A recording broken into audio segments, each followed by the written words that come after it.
Welcome to History File. This unit, for the 14 to 16 age group, focuses on Nazi Germany. The programmes use an investigative approach, using first-hand evidence from 5 people who lived through the rise of National Socialism. Students can evaluate for themselves how and why Germany fell into the hands of Hitler.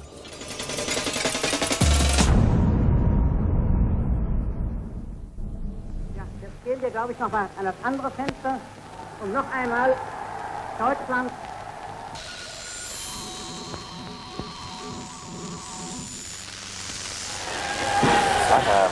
Like a fire, a blazing fire, the news spreading across Germany. Adolf Hitler, Chancellor of the Reich. 1 million hearts burning up with joy. We can see banners glowing blood red, and in the centre of each one, the symbol of our hope, crooked cross, the swastika. Look at that. January the 30th, 1933. Nazi brown shirts salute their Führer, their leader, Adolf Hitler. Come on! His rise seemed the answer to many people's dreams. We will have a new Germany! And we can see thousands of blazing torches now streaming up the Wilhelmstrasse, long columns of brown shirts, victors in a painful struggle. The brown shirts were the foot soldiers of the Nazi movement. Years later, one of them, Fritz Muhlebach, described his memories of that extraordinary night. We were, I don't know, like just laughing, you know. We sang, we shouted Heil till we were hoarse. I mean, Adolf Hitler, leader of Germany. We couldn't believe it. When the news came through on the radio, we ran round to a meeting house and they got everything ready. I mean, they were handing out torches. And the best thing, when we marched, the police guarded our path. Like, after so many years, the streets were finally ours. Yeah! Heil Hitler! Heil Hitler!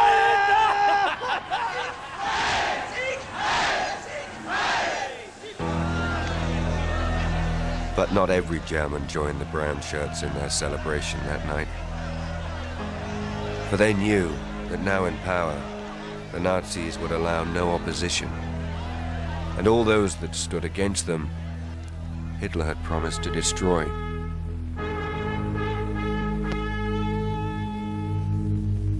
Our enemies say we Nazis are intolerant, that we are somehow un-German, because we refuse to cooperate with other political parties. I want to make one thing quite clear. They're right. We are intolerant.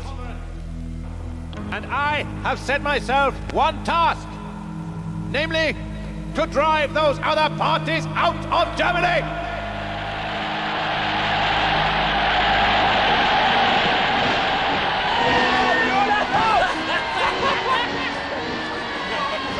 Hitler's rise to power would cause death and suffering on a scale rarely seen in history.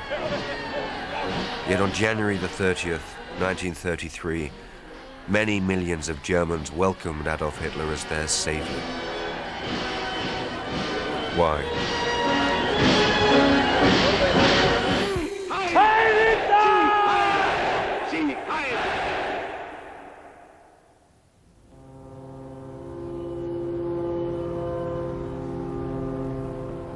3 years earlier, 1930, Fritz Muhlebach returns to the northern dock town of Hamburg after a spell at sea and finds Germany in a terrible state.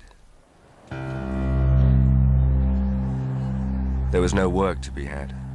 Germany, the worst-hit country in a worldwide depression. In the streets, chaos, and the police unable to keep order. From every direction, parties promised they had the solution. Communist, Social Democrat, Nazi. 35 parties in all. But right from the start, it was Hitler's Nazis that caught Fritz Muhlebach's eye.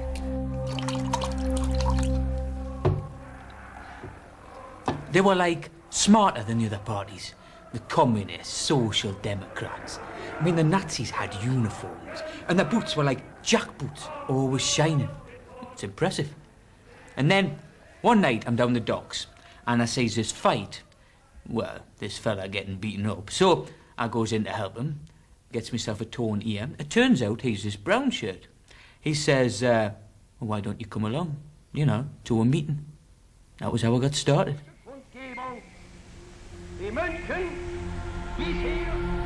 Over the next few months, Fritz went to many Nazi Party meetings.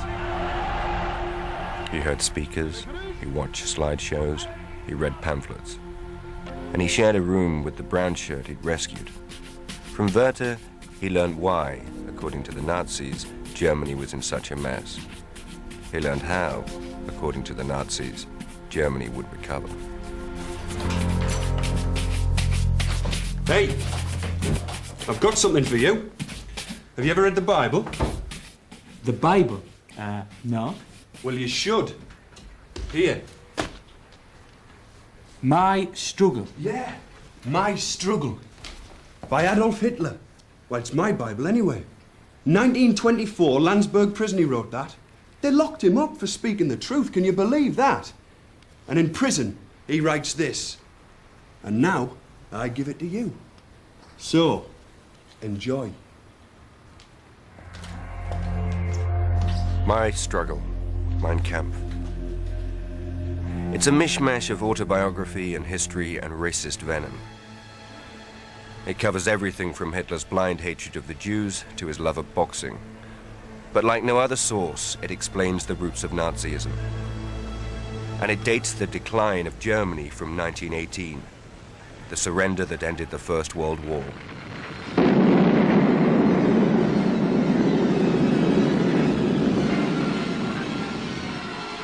The German army will cease fire immediately and then surrender in good condition.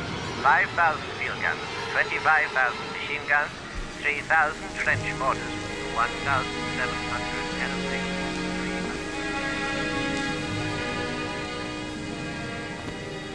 I'd never cried since the day I'd stood at my mother's grave, but now I couldn't help it.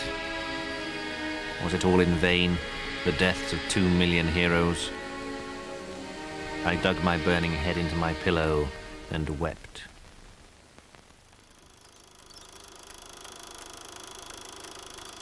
Back home in Germany, revolution. The Kaiser, Germany's all-powerful ruler, had fled. In his place, democracy, politicians chosen by popular vote. For many soldiers defeated at the front, Hitler amongst them, it seemed this revolution back home had cost Germany the war. I mean, do you think the army couldn't have won that war? They were stabbed in the back. Stabbed in the back, right. Betrayed by cowards, politicians, Jews back home. They didn't care for our honour. And all the shame our country suffered since. The criminals of November 1918. It's them as caused it all. In 1919, these same so-called criminals signed the Versailles Peace Treaty on Germany's behalf. They accepted war guilt. They agreed to pay out vast sums for war damage, despite the desperate state of Germany's war-torn economy. When years of suffering followed, inflation, food shortages, hunger, many Germans were quick to point the finger of blame. The factory owners. Right! Fat cats, bleeding the workers dry. We say no one earns more than 1,000 marks a month. No one. The Jews. Right! The old enemy. When they do something, they don't do it for Germany, do you see? They're not Germans. Who else? The parties. The parties. Politicians, right. What is this democracy? We never used to have democracy. We had strong leaders. The Kaiser, eh? We never voted for him. And was Germany ever so weak under the Kaiser? I spit on freedom. It's the patriotic thing to do. What was happening was like, I don't know, like fog, you know, clearing. And suddenly it all made sense. I mean, we'd never talked about politics when I was a kid. But Werther, well, he'd go on for hours. And it was all so right. You've got all these parties, and no one party's got enough votes to rule, yeah? So, they do deals. They're always selling out. Well, the Nazis, right from the start, they're saying that's not the German way. Right from the start, the Nazis wanted an end to democracy. They wanted all power back in the hands of one man. And that one man, they felt, should be Adolf Hitler. He drifted from the army to politics. He'd gathered support in the beer halls of Munich. But his time was not yet right. When 4,000 Nazi brown shirts rose in rebellion in November 1923, their weapons arrived without firing pins. Hitler was imprisoned, wrote Mein Kampf, and the first chapter of Nazi history was over.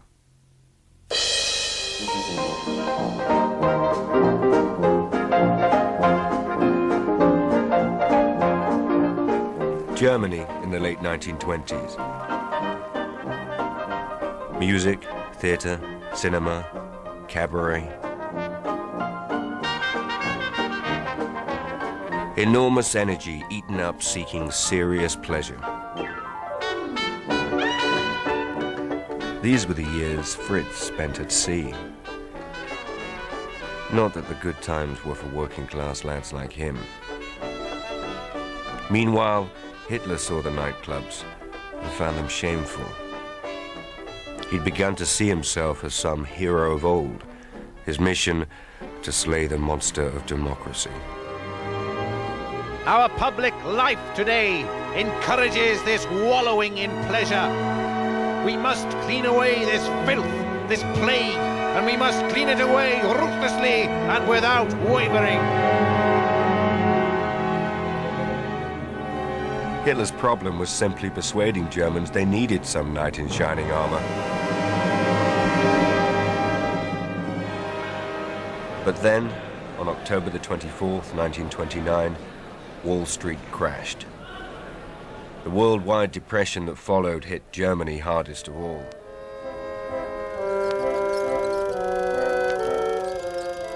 With some satisfaction, Hitler realized his day had come. Such contentment. Never in my life did I feel such contentment. To see hard reality open the eyes of so many millions of Germans deceived for so long.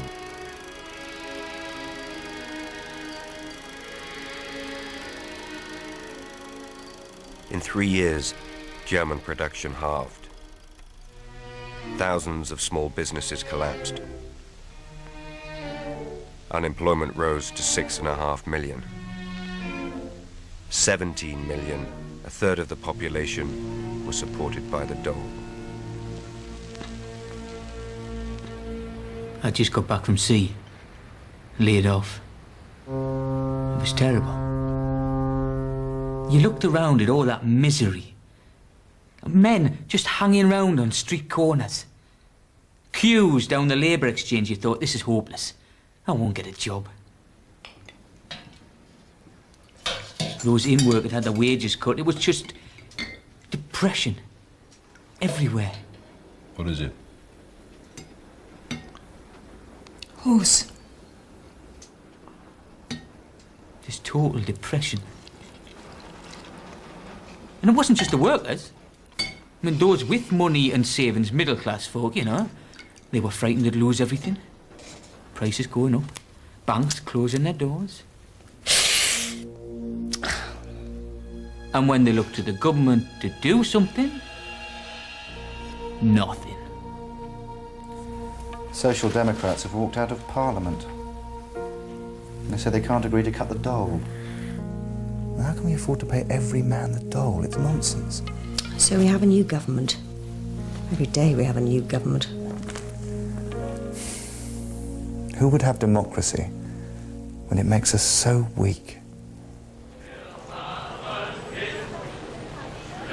In the face of depression, and with democracy on the point of collapse, the German people looked for new solutions.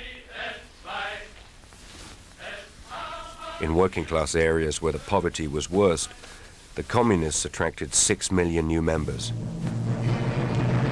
They called on workers to rise and take over factories, banks, and businesses.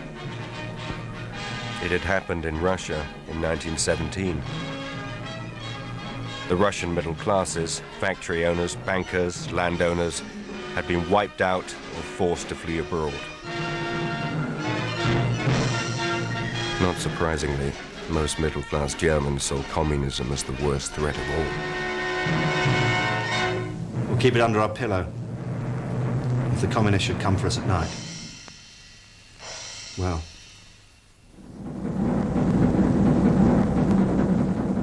Into this confusion, the Nazis emerged as something new.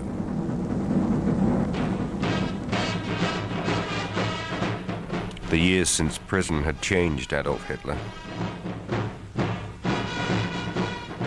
No longer the shuffling figure of the early newsreels. Now he was uniformed, impressive. Policy had changed too. No longer to seize power, but to win votes legally. They'd play their part in the democratic process and then destroy it from the inside. By now, Fritz Mullerbach was himself a brown shirt like Werther.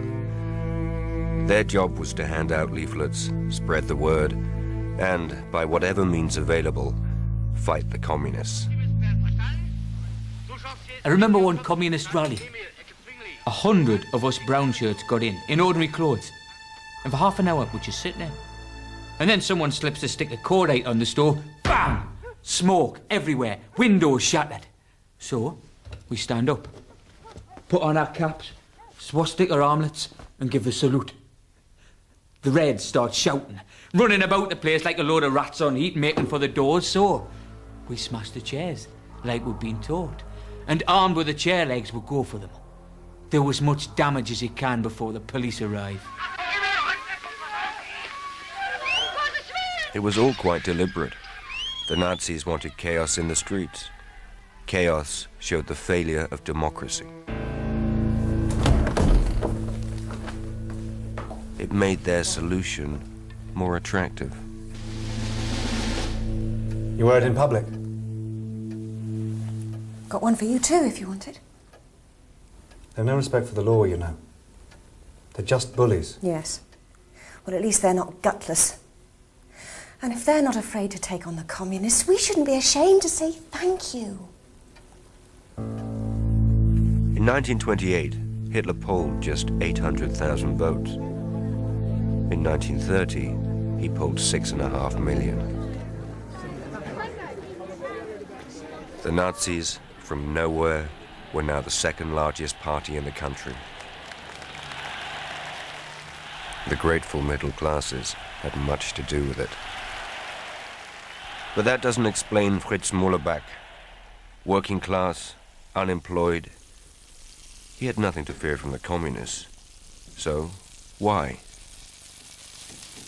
These boys, they left school, no factory, no workshop gave them a job. And now the Nazis promise work and bread. And for this, they storm into working-class areas. Because they are without work and without hope.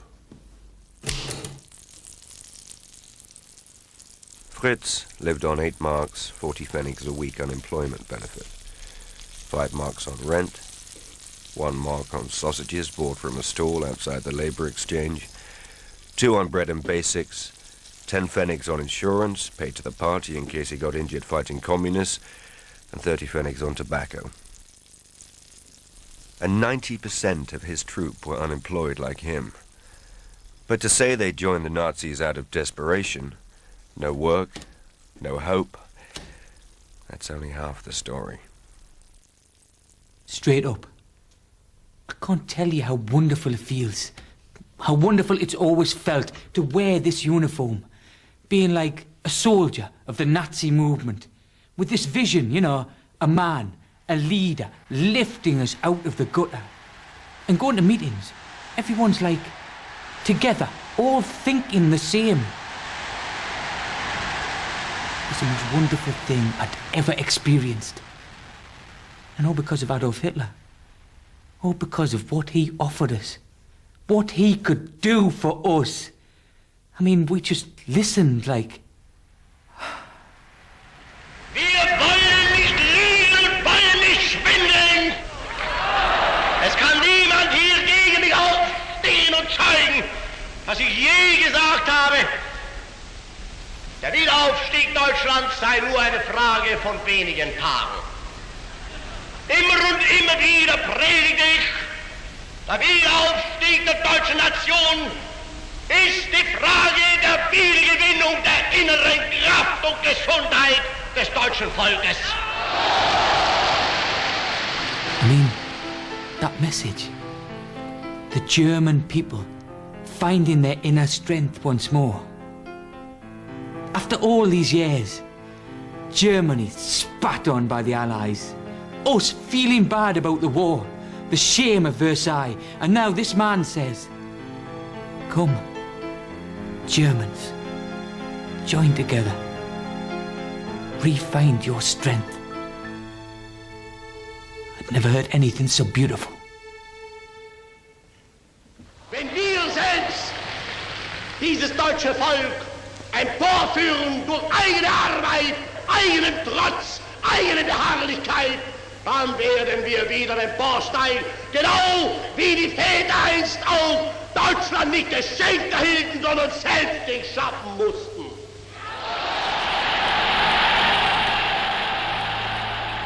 Without Hitler, the Nazis had nothing.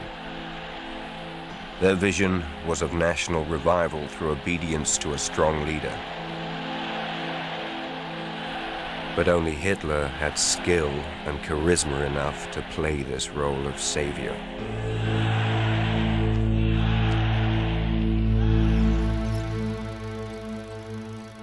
In July 32, Hitler took 13.5 million votes, a third of the total. In January 33, as leader of the largest party in Germany, he was made Chancellor. Within a month, he'd have the Communist Party banned. Freedom of speech, freedom from arrest, he'd sweep away. The transformation of Germany into a Nazi one-party dictatorship would begin.